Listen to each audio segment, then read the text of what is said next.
कल बिहार में एनडीए ने विधानसभा चुनाव में बड़ी जीत हासिल कर ली है। इस ऐतिहासिक जीत के बाद अमरोहा के गजरोला में भाजपा विधायक राजीव तरार अपने आवास पर समर्थकों के साथ खुशी का जश्न मना रहे हैं। नमस्कार, आप देख रहे हैं सुदर्शन उत्तर प्रदेश और मैं हूं आपके साथ जिया चौधरी। खबर में रुक करेंगे अमरोहा की ओर, जहां जश्न के दौरान विधायक और उनके समर्थक एक दूसरे को मिठाई खिलाते हैं, ढोल नगाड़ों की धुन पर डांस करते हैं और पूरे इलाके में भाजपा जिंदाबाद के नारे गूंज रहे हैं। राजीव तरार ने कहा कि प्रधानमंत्री नरेंद्र मोदी के नेतृत्व में देश लगातार प्रगति कर रहा है और जनता ने एनडीए पर पूर्ण भरोसा जताया है। विधायक आगे कहते हैं कि यह जीत सिर्फ बिहार की जनता का भरोसा नहीं, बल्कि भाजपा की रणनीति और मेहनत की भी जीत है। उन्होंने साफ कहा कि 2026 में पश्चिम बंगाल में भाजपा की सरकार पूर्ण बहुमत से बनेगी और 2027 के विधानसभा चुनाव में उत्तर प्रदेश में भी भाजपा सत्ता में लौटेगी। आइए जानते हैं इन सब में उनका और क्या कुछ कहना है। बिहार में विधानसभा चुनाव के नतीजे और ये पूर्ण बहुमत की सरकार नहीं बल्कि बीजेपी की सुनामी है, क्या कहेंगे इस पर?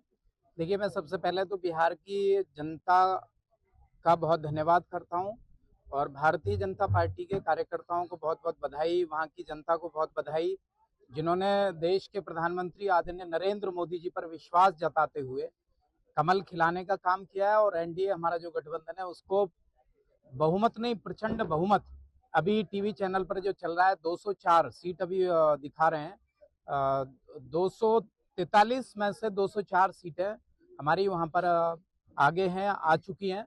तो इसके लिए बिहार की जनता को बहुत बहुत धन्यवाद और हमारे पार्टी संगठन को बहुत बहुत बधाई।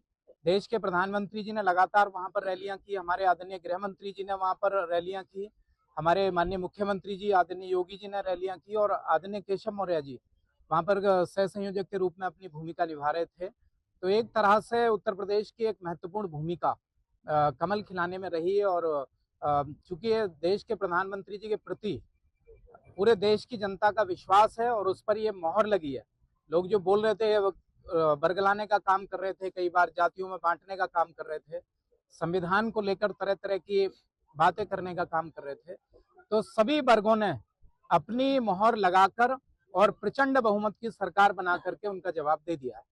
विजय जी, जैसे क्या ये जो आज प्रचंड बहुमत का नतीजा है वो एसआईआर सर्वे को लेकर भी देखा जा सकता है? नहीं, बिल्कुल। देखिए, जो मतदाता थे, जो सही मतदाता थे, वो सामने आए और कई बार फर्जीवाड़ा उन लोगों ने कर रखा था, जो गलत वोट बनवा रखे थे। एसआईआर का काम अभी हमारे उत्तर प्रदेश में भी चल रहा है, तो जो डबल ट्रिपल या 4-4 5-5 वोट बने हुए थे वो सब क्योंकि मत का जो अधिकार दिया गया भारत के संविधान में, वो सभी को समान है और उसको किसी भी तरह से दुरुपयोग ना हो, गलत लोग उसका उपयोग ना करें, ऐसी हमारे देश के प्रधानमंत्री जी की भी और निर्वाचन आयोग की भी ये प्राथमिकता है और उसी के आधार पर जो काम चल रहा है। तो निष्पक्ष रूप से वोट बनाने का काम भी चल रहा है और निष्पक्ष रूप से सारी सरकारें हमारी जितने प्रदेशों में आ रही हैं वो जन समर्थन हमारे देश के प्रधानमंत्री, देश के नेतृत्व को देने का काम कर रहे हैं, भारतीय जनता पार्टी को देने का काम कर रहे हैं। इसके लिए उनका बहुत धन्यवाद। बताते चले कि राजीव तरार का कहना है कि विपक्षी पार्टियों की तमाम कोशिशों के बावजूद जनता ने सही विकल्प चुना और एनडीए को पूर्ण समर्थन दिया।